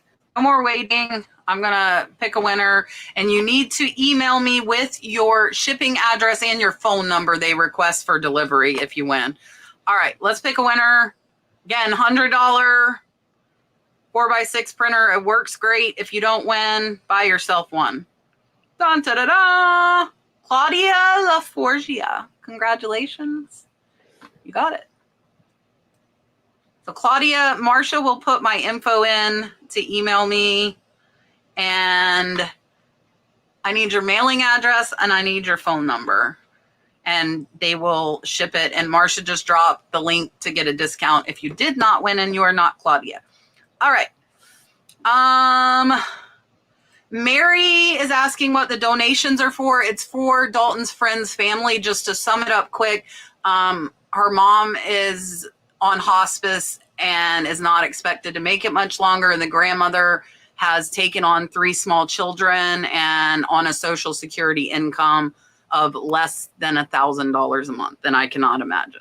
So I'm trying to make it as comfortable as they can so she can take care of her daughter, concentrate on her daughter and this time and the kids. Yeah. And that includes the kids come to the house. So we'll have the kids over here some. So yeah. But if you click the link, I wrote the whole story out there. Gina is saying, what do I do to get listing on Whatnot? The first thing is just to get approved. If you're not, that's really all. Gina, tell us in the chat if you mean something different than getting approved. Do you think she means the You can list on their marketplace though, can't you? Yes. Oh correct. yeah, without being approved. Mhm. Yeah. Snow, do you sell on Whatnot? I gave up on Whatnot strictly because I sell vintage clothes, and a lot of times, if I'm getting Harley shirts for $2 a piece, which I usually do, they're only selling on there $3, $4, $5, and I can get more out of them on other platforms. Whatnot's typically for people who's got a bigger audience, and it takes a long time to build an audience on there if you don't have an audience that comes with you from, say, YouTube or something. Yeah, Gina's saying you can no longer import from Posh. I know Rod is using Vindu to cross post over to Whatnot. List Perfectly will it is in the works. That is all I can tell you. It is in the works for List Perfectly to cross post to Whatnot. It is not available right now. Hopefully, really soon. I will say, if you guys are looking for another selling platform, I've actually sold more on the Whatnot static marketplace, not going live, just a regular marketplace, than Poshmark and Mercari combined. And that's over the last month. So I've sold I think I've sold almost 20 items in like the last 28 days on their marketplace. The cool thing is, now I'll give you a little nuance, that I was able to move some items from my marketplace to my live show. I sold a couple items there, but I will say is on my regular marketplace, I've been getting sales every single week. So don't dismiss that one. Try putting it up there, because there's a lot of people on there buying stuff, and especially if you have collectibles. But I've been listing everything on there. I get some other sales as well. So are you marking them down when you put them there, or are you putting them? So okay. Vindu has if you from your computer, you can actually cross list to Whatnot. So I'm able to cross list to Whatnot now. So I've been taking everything from my eBay store, and when I list over the Mercari, Poshmark, I've been doing the same thing to Whatnot, and I don't mark it down. Whatnot only takes 10%, which is nice, and I've been getting a lot of sales on there. Mostly collectibles though, because that's how Whatnot was originally established, as a collectible platform. Cards, comic books, toys, same thing like Mercari, but they do sell everything out there. All right. Gangsta Kiwi says, we are planning to resell. Our trusted source of information is this channel. I appreciate that, first of all. Shall we purchase a stock keeping software? Could you direct us to source packaging jewelry pouches? The stock keeping, if you just keep your SKU up, and LaDonna can, I've never kept a spreadsheet. If you search the Nurse Flipper shed, you will see I show all my sheds in my inventory system, but I've never had a spreadsheet. And I don't use one. And like packaging for jewelry pouches, I get all off Amazon. If you want links to that, just message me on Instagram. I'm happy to shoot you links on it. A lot of us I know use our eBay coupon if we have stores big enough to get packing supplies. LaDonna, what do you think as far as like stock keeping software? And you do jewelry too. So Yeah, where do you get yeah. your stuff? I use an Excel spreadsheet for my inventory tracking. I have what the item is. I have when I bought it, who I bought it from. I have what I paid for it, whether it was a lot or anything. I'm kind of, I'm an IT person, so I'm a little anal on this kind of stuff. I most of the time I can even remember without even looking at it, but I like seeing what I paid for it so I can decide, you know, how far down I want to give a discount to, or like a lot of sales are from my haul videos. So, I factor that in when I'm deciding on a price for my buyer. But yeah, my packaging stuff for jewelry, mainly Amazon. I'm gonna pass this one to you, Rod. Trying to source and package jewelry. So I'm gonna pass this one to Kat because I don't sell jewelry or pouches or anything like that. So Kat. Yeah, and I answered because I wasn't sure if she meant directly to me. That's why I went ahead and kind of grabbed it. But I'm more than happy. Rod, check your messages for me. I'm more than happy to answer you on, and anybody, guys, if you want, I answer every single message. Anybody that's messaged me, know that if I don't answer you, I didn't see it. I'm not ignoring you. I just have not see it. All right, let's see. I'm going to throw this one up here. H-Win is asking, are you speaking at the Reseller Summit 2024? No. Nope. Yeah, so me and Kat both were. It's a virtual summit. We both did recorded a speech for that, and we sent it over. It was live before. Now they're just showing the replays on there. I think, Kat, did you save your video? Yeah, I haven't put my video out on my channel, but I do have it. But we recorded them back in May. So this that they're advertising now is all replays. Mine I haven't put out on my channel. I kept it for like a rainy day. Yeah, I did the same thing. So did you put yours out or no? No, I didn't put mine out, but I'm going to put it on my Flipper channel.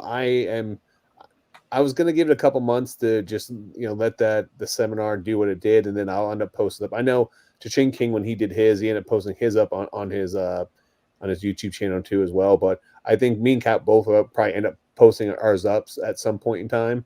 But it's good information. And what they do is they just curated a bunch of resellers online from financial, from shipping, from sourcing, and we all got to pick our own topics and just gave a little 15-20-minute speech of the topics and went from there. Yeah. All right, Katie, I don't know if Katie's still here. I didn't see this earlier. She wants to know how, or if you were selling on Whatnot and aren't anymore, how did you keep track of Whatnot fees for bookkeeping? Are you documenting per item or per show? She's struggling with the bookkeeping as far as Whatnot. I don't sell on Whatnot. I gave up on it a while ago too. I haven't done my taxes yet for last year, so I filed an extension. So I'll let you know, Katie, what I end up doing. For us, it's money in, money out, with the fees and all of that. So I like for a Whatnot show, it's just income coming in, and then whatever I buy is going out. So even on eBay, we don't break down the fees. It's like how much we made after the fees versus how much we spent. So we probably aren't much of a help either. And when I look, they didn't really have, he's so quiet. I had to make sure he was still there. They didn't have good like Excel spreadsheets. When I was like at the beginning to see if there was stuff that like the accountant could export like he does for eBay, Posh, Mercari. I couldn't find anything. So maybe if somebody in the chat knows if they have it now. I know last year and the year before, I don't think they did. So we just used it as like an income versus outgoing. So as far as my reseller Genie, I think the only platforms that it automatically syncs with are eBay and Poshmark. Like as far as pulling in your sales and fees and putting that all into the spreadsheet, I think it's only Posh and eBay that it pulls in. Yeah, All I think right. they Go are ahead. talking about expanding to other platforms here in the near future. They just haven't announced them yet, though. Okay. Elena wants to know, what benefit do you get from having a reseller tax license? And I'll tell you, Elena's here where I am. For us, I think it's a reseller certificate. And she's also, and it's called different in different states, guys. Where do you get it? I have the LLC. I just got the EIN number yesterday. You can just go online to your local government sites to get it. But as far as what it would help you with, the biggest one it would help you with is like the auctions, or if you're purchasing large amount from an antique mall, to keep from having to pay that tax. I don't typically use it when I go to a Goodwill, though. I use it more to get a little break on the auction lots. Rod. Sorry, I was responding to the chat there. So when it comes to the to getting tax license, the best thing is just being able to buy wholesale and not pay taxes on it right off the bat, and you get discounts on it until you actually sell it. But it would also, though, I will tell you, if you guys ever think about buying wholesale or when you go into working with distributors, they're going to need your tax ID number to actually be able to even have a conversation with them. So when I started looking like the wholesale, that one of the big benefits from that was, I could send over my EIN number, and they would officially have a conversation with me. Because if you're just some Joe Schmo from Idaho, you're not going to be able to just reach out to a major, big corporation and try to be able to buy wholesale with the proper paperwork. Yeah, and I'm going to tell you the downside to it that you need to make sure especially here in Florida, and that is when you get a reseller certificate, you're required to file quarterly sales tax returns to the state. If you do not, they will fine you $50 per quarter, and then they will add interest. Ask me how I know. And so for us, if we only sell online, all of the platforms are collecting sales tax. So really all you're doing is submitting a zero. Like you'll put your sales total, but tax collected is zero because the platforms are collecting it. So it's really easy now. However, 3 years ago, we had to go by county and put how much tax in Florida in each county we had collected. And it was hard on bookkeeping. But the benefit, like Rod said, and you can do it at Goodwill. I don't do it at the thrift stores either. We could. I don't. But for the online auctions, for me, like a typical average auction is probably between $3,000 and $6,000 that I spend. That's a lot of tax. So I make sure on the online auctions, my reseller certificate is in there because that's where I get the most of it. But estate sales, I also, thank you for putting that, Thrifted Spirit. Estate sales, most of them will let you email the certificate. So I save a PDF on my phone. I mail it to them. I don't keep printed copies. Most of them will accept an email. And then once you bought from a specific estate sale, they'll have it on file, and you just tell them that they've got it on file. Hollyhock wants to know, and I think you guys can answer this whether you sell clothes or not. But if you do, if you had clothing sales from $50 to $100, are you going to pack it in a poly mailer or are you going to put it in a box? It's probably going in a box. Yeah. The poly mailers are for items, $35 and under. Anything, I figure if you're paying $35 or more for a hat or a shirt, I'm putting it in a box. My box is $50 and up. So yeah, all my hats go in boxes, even if they're $10. But clothing, shirts, $50 is my threshold too. I will, if it's like 35 to 50, I'll double poly it. I'm a little more careful with it. And I might put it in a padded poly instead of, a non-padded poly.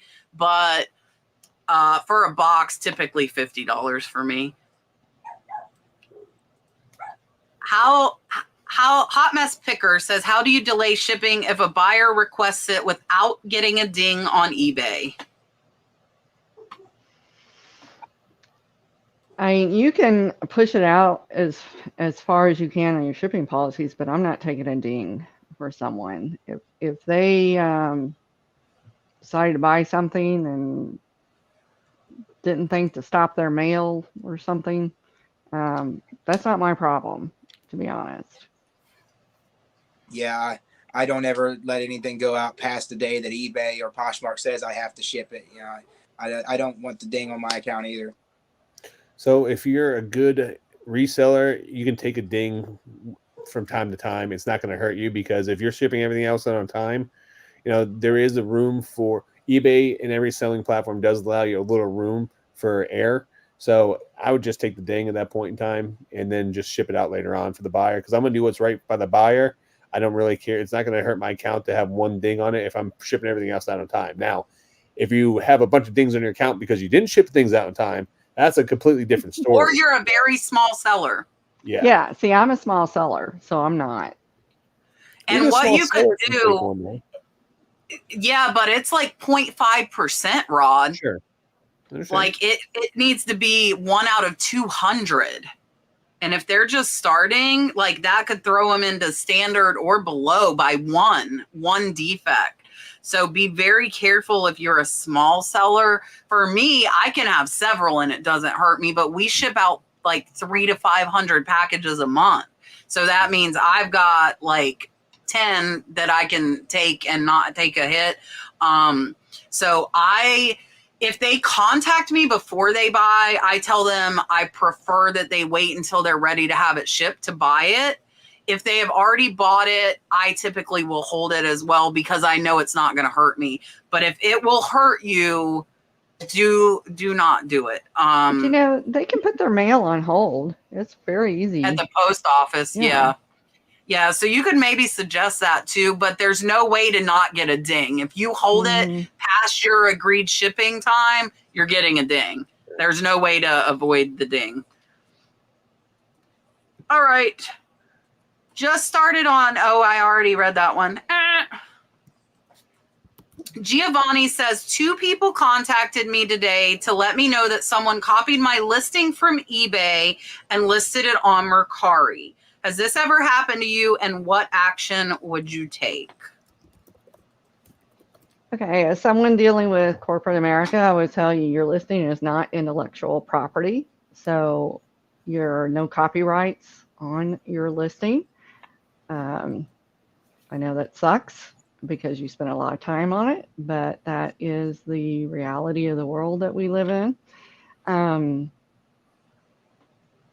It's going to happen. There's nothing to prevent it, and honestly, so if you go complain to that seller, that could turn around and bite you, because they could make your life a living hell.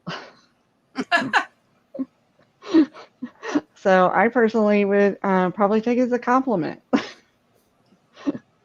Yeah, I have such a distinct background in my pictures for all my listings. It's not uncommon that I've been cruising Poshmark and seeing somebody steal. I'm like, well, hell, that's my pictures. So, I've had to, like she said, take it as a compliment. I mean, you liked my listing enough to steal it.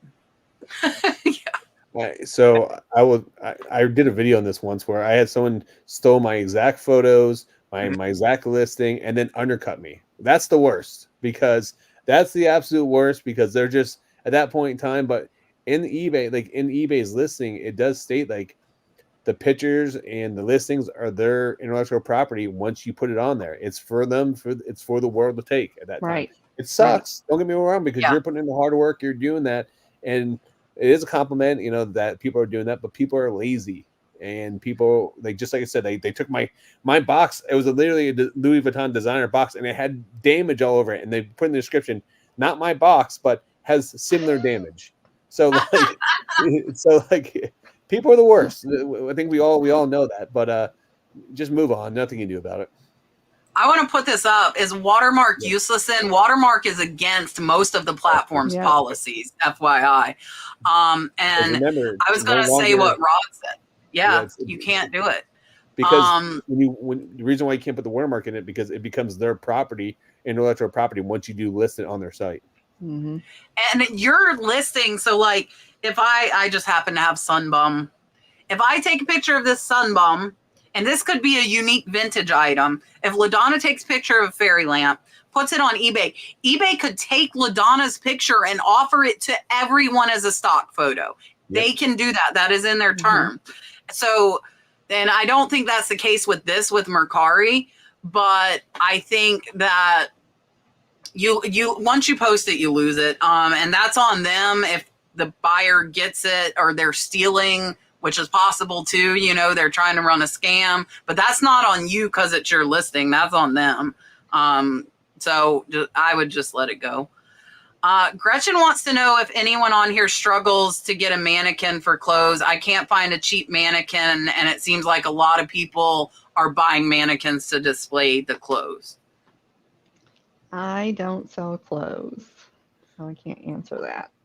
That's what I sell, clothes, but I don't mess with the mannequins because mostly it takes too long to take the shirt on and off the mannequin. You know, it's easier for me just to lay it out flat, picture the front, picture the back, picture the tag, and it's up.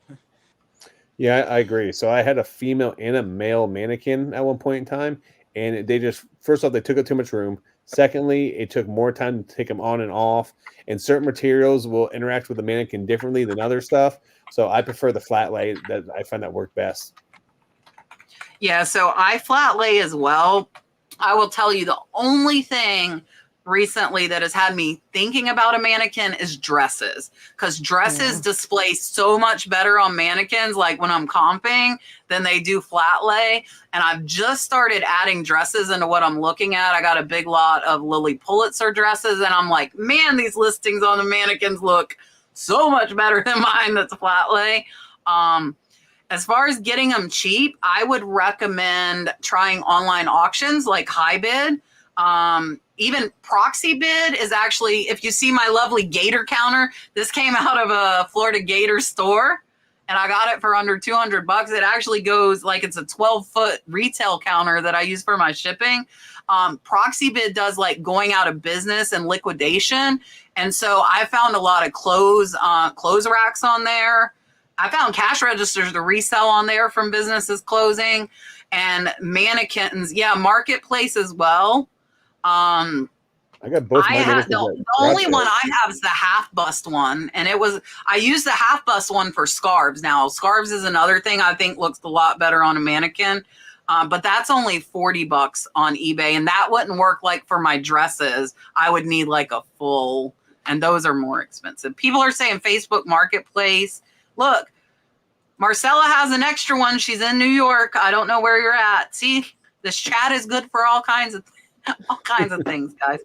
We're going to do one more question. I'm going to let everybody tell you guys bye, and then I will wrap up and go over the donations one more time.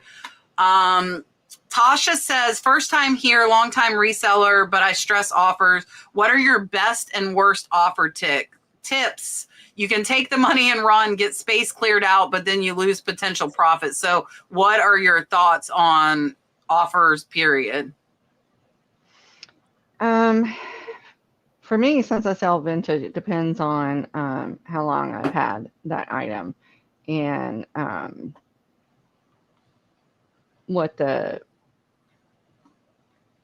long I'm willing to let it sit. I mean, I do have a handful of things that don't take up a lot of space, so I'm like, they can just sit there forever. I don't care. But you know, I look at what did I spend on it, and I look at if it's a decent offer, then sometimes it's easier just to let it go because I'm not in the storage business. Yeah, I kind of agree with her there. It's mostly for me, it's how long I've had it, what I've got into it, and there's some items that I will sit on till doomsday until I get my money. and then some items that if I've had it long enough and I've got enough profit margin there, I'll accept a decent, reasonable offer. I'm typically not known to send out offers. I don't send out offers, especially on Poshmark. And then when it comes to eBay, I have certain items that I'm willing to accept best offers on, and then I have certain items I have best offers turned off, and that's just the best way I handle it.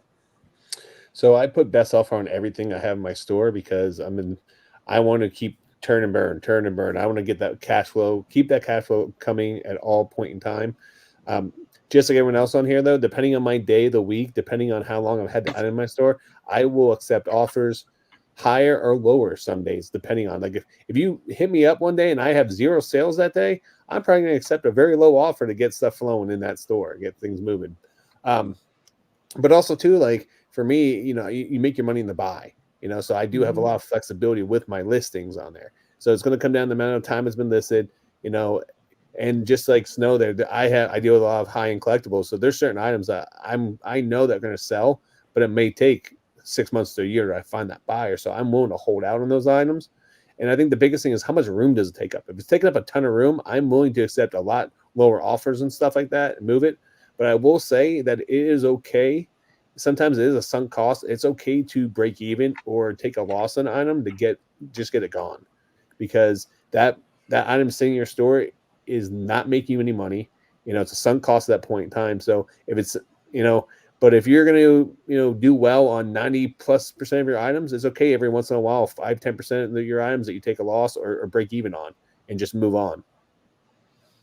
Yeah. So for me, I would say set rules that you have, but be willing to break them, like Rod said, because so for me, I do, if it's been listed 3 months or less, 10% is what I send out. I might take 15 if it's a slow day, but if it's like today, you ain't getting nothing by me. I've done $2,300 in sales.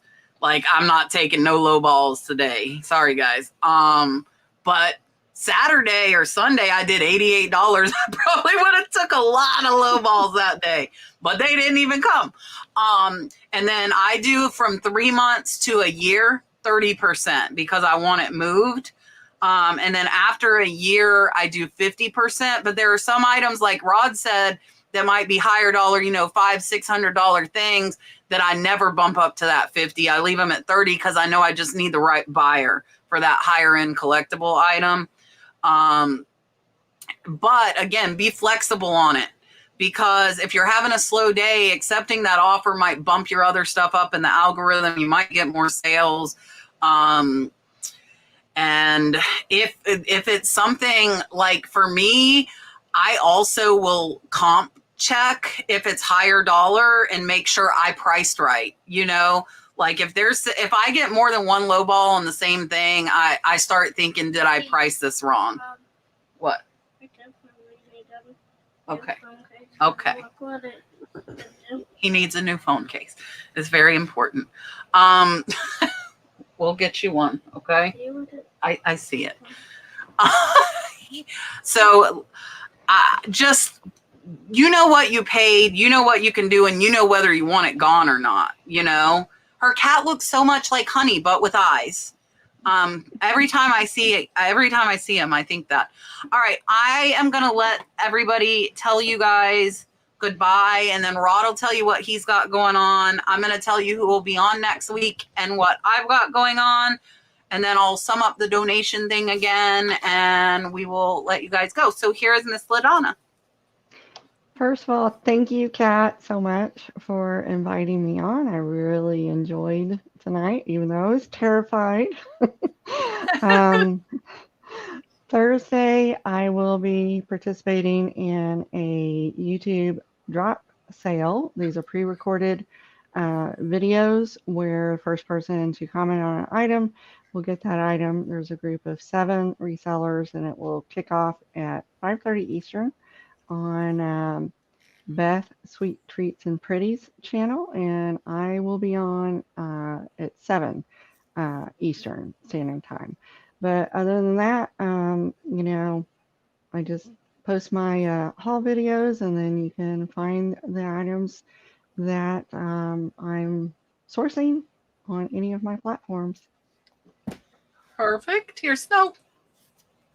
Same. I want to thank Rod and Kat for having me on tonight. It was cool to have this panel of people who sold different things on different platforms. So the only thing I got going on is I got a new video dropping Saturday. You make sure you check me out on YouTube, GOGOSNO. The link to my Poshmark and eBay stores is in the description of all my videos. And Saturday's newest video is going to be great. I'm with another YouTube channel called Mojo Casher, Mojo Society. I think you guys had them on your show here. And Yep. then Jared from Retro Gaming Pandemic, he makes a special feature in my video. So it's going to be real exciting. So make sure y'all check it out. Perfect. Rod, what's going on? So I dropped a brand new video today, and this is a little bit different than anything that I've done before because, with reselling, one thing that we don't ever talk about is when we buy collections, when people pass away, there's a lot of emotion. There's a lot of things that do happen there. So I end up, a gentleman's son passed away, unfortunately, and I go to his house and I buy out his wrestling collection. So check it out. It's really cool. It's a good way to, if you guys have never been in that situation dealing with people that pass away and you have to come in and buy a collection, you guys need to approach it with kitty gloves, and there's a right way and wrong way to do it. So go check it out. I will drop a new video on my flipping and punching channel tomorrow, and check out my new channel, Picking and Punching Cards. I am dropping daily shorts on there, opening packs of cards. It's a fun project of mine, and I'll be back on Whatnot starting in August. Perfect. I am excited. Next week we have Ginger Marvin. They haven't been on, I think it's been over a year. And we also have Lakeshore Finds coming on. So that will be fun. I think tonight is like the most diverse panel we've had, as far as like you have 3 different like main platform sellers here. So it just goes to show, guys, you got to find what yours is. I get people commenting all the time like, Mercari's my best. Well, it's going to be different for everybody depending on what you're listing, what you're selling. So keep that in mind.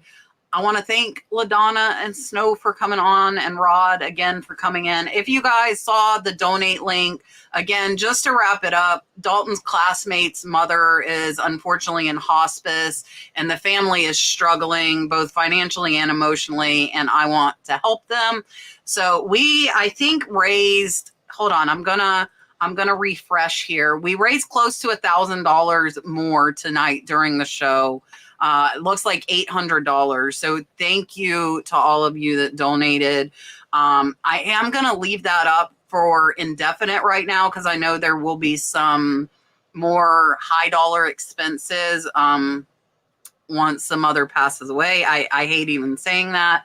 But for now, we have got the car going. We've got the electric. I'm going to get the rent paid for 3 months tomorrow. But we got to get kids school supplies, and I'm hoping to take the kids to Disney. They have never been, and I think that would be amazing to kind of get their mind off of this with all that's going on. The mom is on home hospice, so she is at home with them, and they are seeing this continually. So I took her to the baseball game, trying to, get them out, just let them be kids. And I appreciate every single one of you that has donated so much. I talked to LaDonna through it. Me and LaDonna chat a lot. And I feel very honored to be able to do what I'm doing through all of you. Without you guys, I would not be able to do this, unfortunately. Goals, because man, it feels good to help people. I want to be the channel that's here's $1,000 in a box. That would be so friggin' amazing. So I appreciate all of you that have donated. I appreciate all of you coming to the chat and hanging out with us next week.